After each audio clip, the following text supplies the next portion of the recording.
important and interesting things happened in the year of 1957.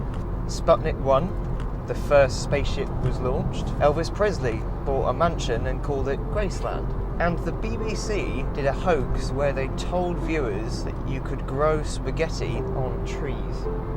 There was, however, another important event. An important event in the car world, because Fiat, on the 4th of July 1957, built the first ever Fiat 500 in their factory in Turin.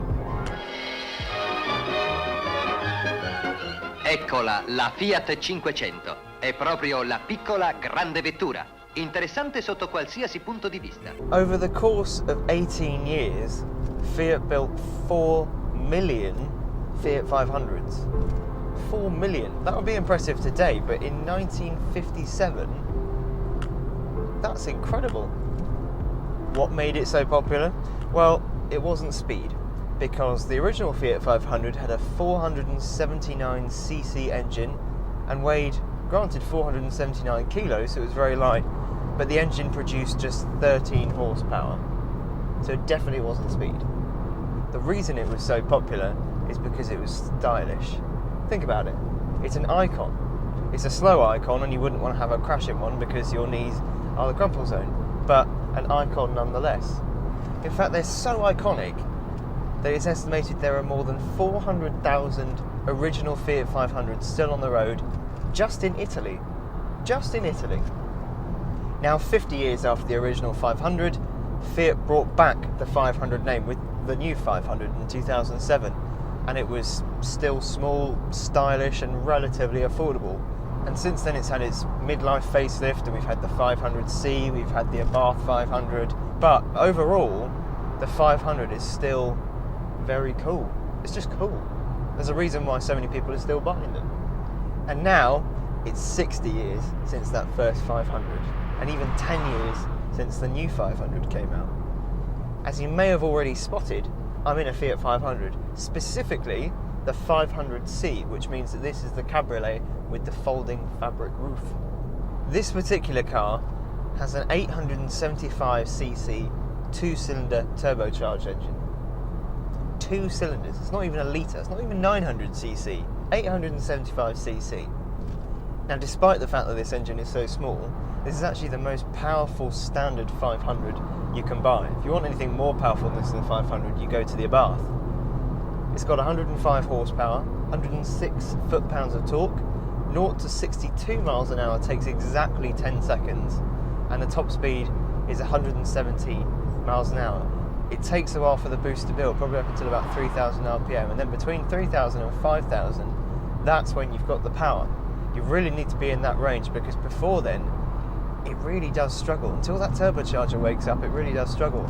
So if you're in traffic, for example, in most cars, you can kind of roll around in second gear and pull away in second. In this, unless you were to really ride the clutch, and I mean really try and kill it, you can't do it. You've got to go down to first gear. For the most part, when you're cruising around though, it's quite quiet, but it doesn't make a particularly nice noise. It's just a noise. But when you actually start to put your foot down, then I think it sounds slightly different. I think it sounds pretty good. For a 2-cylinder engine, it just sounds like a B. 3 cylinders can sound quite cool, but it's actually quite fun when you start to get on it. And you can hear tiny little pops from the exhaust, and you can hear the turbocharger wake up and things. It does make some interesting noises, this car. It's not a V12, but it is quite cool. Okay, so I've dropped my speed down to 25 miles an hour to give you the sound of this engine. Okay, so foot down, have a listen.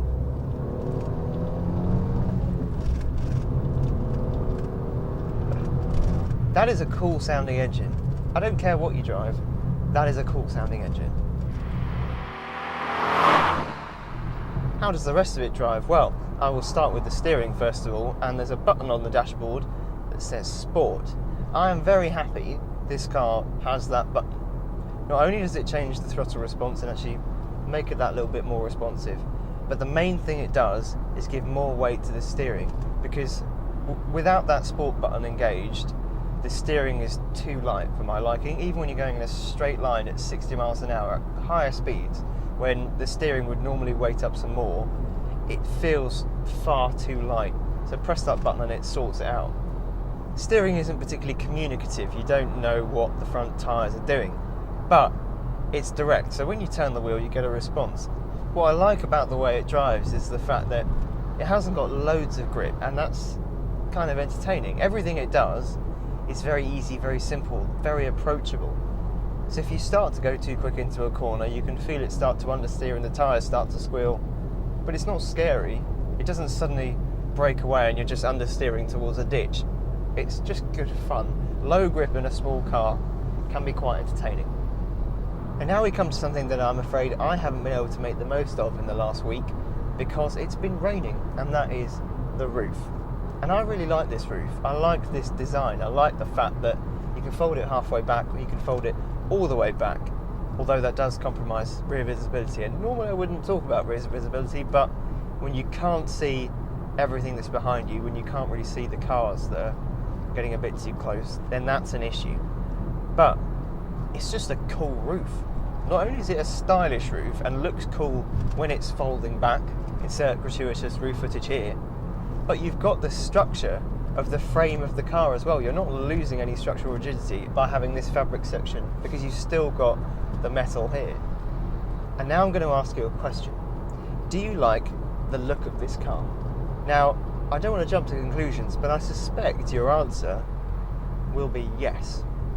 What Fiat have done that is very, very clever is they've designed the 500 so that it is a familiar shape and doesn't look a million miles away from the original, even though they are very different cars designed for completely different times, markets, engines, technology, safety regulations, all of that stuff.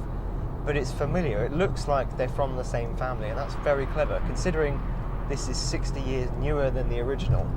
And inside as well, although some of the materials aren't great, and for example the indicator stalks are pretty flimsy and sometimes they work like you would imagine an indicator to work, but other times they kind of half come on, half come off, and they just feel a bit naff, if I'm honest. A few times I've flashed people by accident because I've just been trying to do the indicator.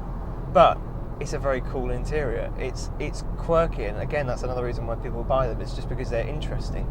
You're willing to pay the premium because there's something interesting and charming about this car. The Fiat 500 isn't perfect. It isn't. I'm sorry to burst your bubble if you think it is, but it isn't. But it is an icon. Now let's all just imagine what the Fiat 500 of 60 years' time will look like.